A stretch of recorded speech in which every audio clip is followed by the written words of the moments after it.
అందరికీ శుభోదయం అండి.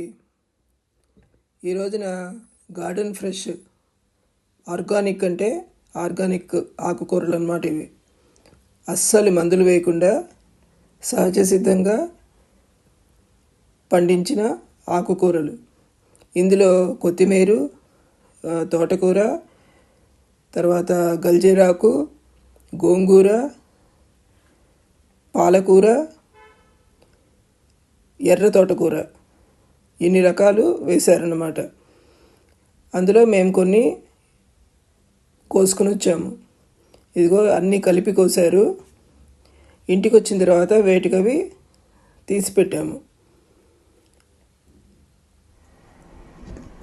కొత్తిమీర అయితే ఎంత ఫ్రెష్గా కోస్తున్నప్పుడే ఎంతో మంచి సువాసనగా అసలు చాలా బాగుందన్నమాట. ఎర్ర తోటకూర అన్ని ఆకుకూరలు కలిపిన ఆకులు అవి ఇది కొత్తిమీర. ఈ కొత్తిమీరను చూడంగానే నాకు కొత్తిమీర కారం చేయాలని అనిపించింది. దానికి కావలసినవి ఈ పచ్చిమిరపకాయలు కొంచెం కారం లేనివి, అంటే మరీ కారం లేకుండా అని కాదు, కొంచెంగా కారం ఉండాలి, అలా అని మరీ కారం ఉండకూడదు. అలాంటి పచ్చిమిరపకాయలు సెలెక్ట్ చేసుకుని తొడిమలు తీసి చక్కగా కడిగి పెట్టుకోవాలి. ఈ కొత్తిమీర కూడా శుభ్రంగా కడిగి సన్నగా తరిగి పెట్టుకున్నాను. దానికి కావలసినంత చింతపండు, కొంచెం ఒక స్పూన్ ఆవాలు, ఒక స్పూన్ జీలకర్ర, ఇవి సిద్ధంగా పెట్టుకోవాలి. పెట్టుకొని ఒక భాండీలో నూనె వేసుకుని ఆ నూనెలో కొంచెం నూనె కాగిన తర్వాత ఈ పచ్చిమిరపకాయలు ఆ నూనెలో వేసుకోవాలి. అంటే ఇది కూడా నూనెలో మగ్గపెట్టుకోవడమేనండి. నూనెలో మగ్గపెట్టుకోవడం అన్నమాట. సన్నటి సెగన ఈ నూనెలో వేశారు కదా, సన్నటి సెగన పెడితే అవి చక్కగా మగ్గిపోతాయి. ఆ నూనెలో మగ్గిపోయిన మిరపకాయలని కొంచెంగా వేడి చల్లారిన తర్వాత ఒక మిక్సీ జార్లోకి తీసుకుని ఆ మిక్సీ జార్లో వేసుకోవాలి ఈ పచ్చిమిరపకాయలు.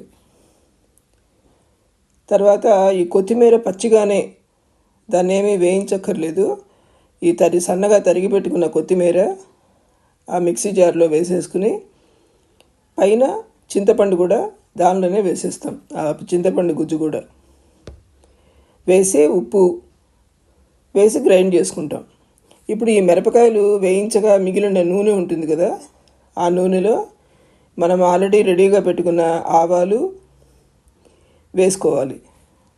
ఈ ఆవాలు వేసిన తర్వాత అవి చిటపట్లాడుతూ వేగినట్టు అవుతాయి కదా, స్టవ్ ఆపేసి చివరిగా జీలకర్ర వేయాలి. అంటే జీలకర్ర కూడా బాగా వేగిపోతే అంత బాగోదండి, అందువల్ల చివరిగా జీలకర్ర వేయాలి. వేసి ఒక అర స్పూను చిన్న అంటే చిటికెడు అనుకోండి, చిటికెడు ఇంగు వేసుకోవాలి.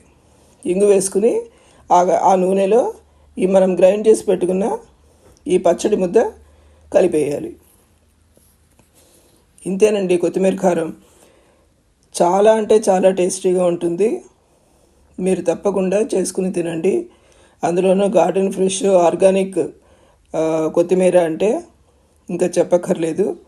అలాగే మనం అన్నం కూడా కలుపుకుని చూసాం, చాలా టేస్టీగా ఉంది. మీరు కూడా తప్పకుండా చేసుకుని తినండి. Thank you very much for watching my video. Please like and subscribe. Thank you.